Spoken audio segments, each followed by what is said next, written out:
മൊത്തത്തിൽ നമ്മൾ സംസ്ഥാനത്തിന്റെ സാമ്പത്തിക സ്ഥിതി അറിയാമല്ലോ, സർക്കാരാണ് ഇത് കൊടുക്കുന്നത്. അപ്പൊ അതിൻ്റെതായ ബുദ്ധിമുട്ടുകളുണ്ട്. ഖജനാവിൽ പൈസ എല്ലാവർക്കും കൊടുത്തു കഴിഞ്ഞാൽ ലോൺ എല്ലാവർക്കും ശമ്പളം കൊടുക്കണം, അഡീഷണൽ ആയിട്ട് KSRTC ജീവനക്കാർക്ക് ശമ്പളം കൊടുക്കണം. അപ്പോൾ അത് പരമാവധി 10-ാം തീയതി കൊടുക്കണമെന്നാണ് കോടതി പറയുന്നത്. അതിന് പലപ്പോഴും അത്രയും ഫണ്ട് ആയി വരുമ്പോഴേക്കും താമസിക്കും. അതുകൊണ്ടാണ് വരുന്നത്. കാരണം 10-70 കോടി രൂപ വേണം, ചെറിയ പൈസ അല്ല. 2 ഗഡുക്കളായിട്ട് കൂടുമ്പോൾ 70 കോടിയോളം വരും. അപ്പൊ അത് പിന്നെ കിട്ടാനുള്ളൊരു താമസമില്ല. നമ്മളത് പെട്ടെന്ന് KSRTCയുടെ ഒരു കയ്യിൽ നിന്ന് ശമ്പളം കൊടുക്കുന്നതിന് പകരം ഗവൺമെന്റ് അത് ഏറ്റെടുത്തിരിക്കുകയാണ്.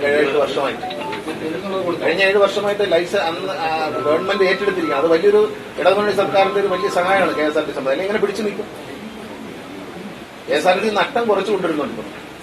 കടങ്ങൾ പരമാവധി തീർത്തുകൊണ്ട്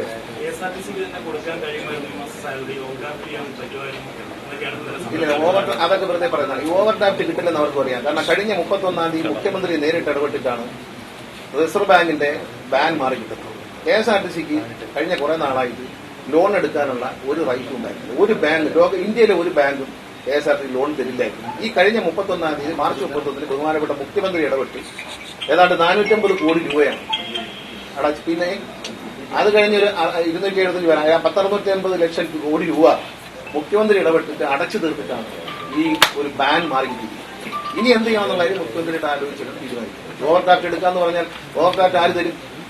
ഒരു പൈസ ലോൺ കിട്ടത്തില്ല. അത് അവർ അറിയാതെ പറയുന്നതാണ്, അറിഞ്ഞുകൊണ്ട് പറയുന്നതാണ്, മനഃപൂർവ്വം പറയുന്നതായിരിക്കും. അങ്ങനെ ഒരിക്കലും ഇല്ല.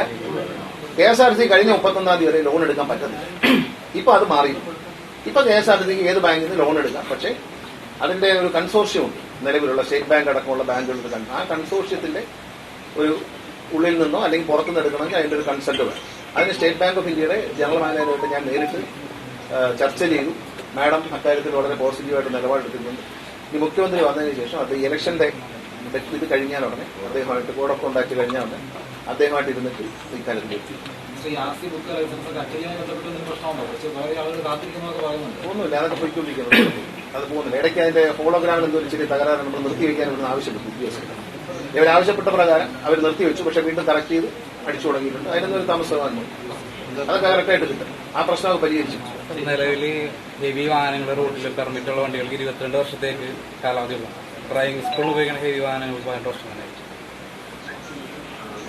അങ്ങനെയൊന്നുമില്ല. ആ വിഷയം ഇവിടെ വന്നിട്ടില്ല. നമ്മൾ കാറിന്റെ കാര്യം തീരുമാനിച്ചു. സ്ക്രാപ്പിംഗ് പോളിസി ഇന്ത്യ ഗവൺമെന്റ് ഉണ്ട്. അതനുസരിച്ച് ഇപ്പോൾ സ്ക്രാപ്പിംഗ് തുടങ്ങും. KSRTC തന്നെ അത് ഏറ്റെടുക്കാനുള്ള പരിപാടി. KSRTC ഒരു അഡീഷണൽ വരുമാനം വേണ്ടി സ്ക്രാപ്പിന്റെ പരിപാടി KSRTC ചർച്ചകൾ നടത്തുന്ന ഇന്ത്യ ഗവൺമെന്റ് ഒരു ഇന്ത്യൻ റെയിൽവേയുമായി ചേർന്ന് അത് CMD അതിന്റെ ചർച്ചയിലാണ്. ഹെവി ഉൾപ്പെടെ 18 വർഷത്തേക്കാണ് നിലവിലുള്ളത്. ബ്രേക്കും ക്ലച്ചൊക്കെ വേണം. ശമ്പളം റെഡിയായിട്ടുണ്ടെന്നല്ലേ കൊടുത്തോ അതോ ഇന്ന് റെഡി ചെയ്ത് കൊടുക്കും. ബാങ്കിലേക്ക് ട്രാൻസ്ഫർ ഇന്ന് ബാങ്കിലേക്ക് ട്രാൻസ്ഫർ 1-ാം തീയതി തന്നെ കൊടുക്കണമെന്നാണ് സർക്കാരിന്റെ ഒരു ആഗ്രഹം. പക്ഷെ അതിനുള്ള ശ്രമങ്ങൾ നടക്കുന്നുണ്ട്. മുഖ്യമന്ത്രി അക്കാര്യത്തിൽ വളരെ പോസിറ്റീവായിട്ട് നിലപാടെടുത്ത് അദ്ദേഹം പല കാര്യങ്ങളും എന്നോട് ആലോചിക്കാൻ പറഞ്ഞിട്ടുണ്ട്. ഞാനങ്ങനെ പല കാര്യങ്ങൾ ആലോചിച്ചു. അദ്ദേഹത്തിന്റെ ശ്രദ്ധയിലേക്ക് അദ്ദേഹം യാത്ര കഴിഞ്ഞു. പക്ഷേ ഇലക്ഷൻ കഴിഞ്ഞ് എന്തെങ്കിലും ചെയ്യാൻ പറ്റും. ഏതായാലും KSRTC ലോൺ എടുക്കാനുണ്ടായിരുന്ന ബാൻ ഇപ്പോഴാണ് മാറിയത്. അതുകൊണ്ടാണ് പറയുന്നത് ലോൺ എടുത്തുകൂടെ എന്ന് ചോദിക്കുന്നത്. ചുമ്മാ പോയി ലോൺ എടുക്കാൻ പറ്റും. ഈ നേരത്തെ നിലവിലുള്ള കൺസോർഷ്യത്തിന് എല്ലാ ദിവസവും പൈസ അടയ്ക്കണം. ആ കൺസോർഷ്യം അനുവദിക്കാതെ നമുക്ക് വേറൊരു ബാങ്ക് ലോൺ തരില്ല. KTDFCയുടെ ലോണും ഇതുപോലെ കിടക്കുകയായിരുന്നു. KTDFC നശിച്ചു കിടന്നാൽ KTDFC ഈ ഒരു മുഖ്യമന്ത്രിയുടെ ഇടപെടലുകൊണ്ട് അത് വളരെ ക്ലിയറായി. KTDFCയുടെ ആൾക്കാർക്കെല്ലാം പൈസ തിരിച്ചു. ഈ ഇതിനിടയ്ക്ക് നമ്മൾ ഇലക്ഷൻ ആയിട്ടാണ് ഇപ്പോൾ ഉണ്ടാത്തത്. പക്ഷെ ആ സമയത്ത് തന്നെ ഡിപ്പോസിറ്റേഴ്സിന്റെ മുഴുവൻ ഹൈക്കോടതിയിൽ കേസുണ്ടായിരുന്നു. ബഹുമാനപ്പെട്ട ഹൈക്കോടതിയിൽ കേസുണ്ടായിരുന്ന കുറെ ആൾക്കാർ അതെല്ലാം കൊടുക്കാൻ കഴിഞ്ഞു എന്നുള്ളത് വളരെ നല്ലൊരു വിഷയമാണ്.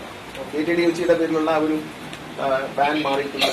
ഇനി റിസർവ് ബാങ്കിന്റെ അനുമതി ബാങ്കിംഗ് പ്രവർത്തനങ്ങൾ തുടരാൻ, അത് നഷ്ടപ്പെട്ടു പോയതാണ്, തുടരാനായിട്ടുള്ള അനുമതിക്ക് വേണ്ടി സ്വയം പര്യാപ്തത അവസ്ഥ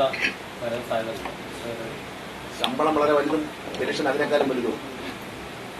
പെൻഷനാണ് ഏറ്റവും വലിയ പ്രശ്നം. പക്ഷെ KSRTC മെച്ചപ്പെട്ട് വരുമെന്നാണ് പ്രതീക്ഷ. KSRTC ഒരു ഈ കുടുംബ നഷ്ടത്തിൽ നിന്നൊക്കെ മാറി ഒരു നല്ല സർവീസായി മാറ്റാൻ കഴിയും. ലാഭത്തിൽ മാറ്റാൻ ആര് കഴിച്ചാലും കഴിയും.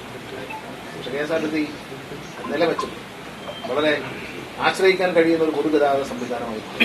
നമ്മൾ ഈ മദ്യം തന്നെ നിരോധിച്ചുകൊണ്ട് ഈ ടെസ്റ്റ് നടത്തി ബ്രിത്ത് ലൈസൻസ് ഇതിൽ തന്നെ ഒരാഴ്ചയിൽ നമുക്ക് 7 മരണമായി ആക്സിഡന്റ്. 36 ആക്സിഡന്റ് ഒക്കെയാണ് ഒരാഴ്ചയുള്ളത്. 36 ആക്സിഡന്റ്, മേജർ ആക്സിഡന്റ്സ് വളരെ കൂടുതലായിരുന്നു.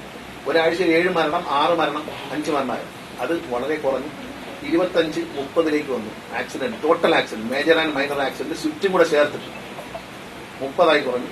മരണം 1, 2 കഴിഞ്ഞു. ഒരാഴ്ചയിൽ 7 പേരെയൊക്കെ KSRTC വണ്ടി കിട്ടും. അപ്പൊ അത് വളരെ കുറഞ്ഞു. വളരെ കുറഞ്ഞു. വളരെ ഈ ഒരു പ്രാക്ടീസ് ചെയ്ത 3 ആഴ്ചയിലുണ്ട്. 3 ആഴ്ച പിന്നിടുമ്പോൾ തന്നെ അത് ആക്സിഡന്റ്, പല ആക്സിഡന്റുകളും വണ്ടിയിലേക്ക് വന്നു കയറിയത്.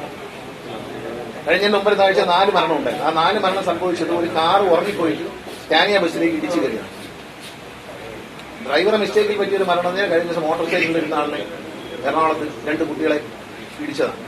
അത് ഡ്രൈവറെ മിസ്റ്റേക്ക്. ബാക്കിയെല്ലാം പലതും ഡ്രൈവറെ മിസ്റ്റേക്കിലല്ല വരുന്നത്. ഡെത്ത് വളരെ കുറഞ്ഞിട്ടുണ്ട്. ആക്സിഡന്റ് റേറ്റ് വളരെ കുറഞ്ഞു. മേജർ ആക്സിഡന്റ് കുറഞ്ഞു. തട്ടുമുട്ടുണ്ട്.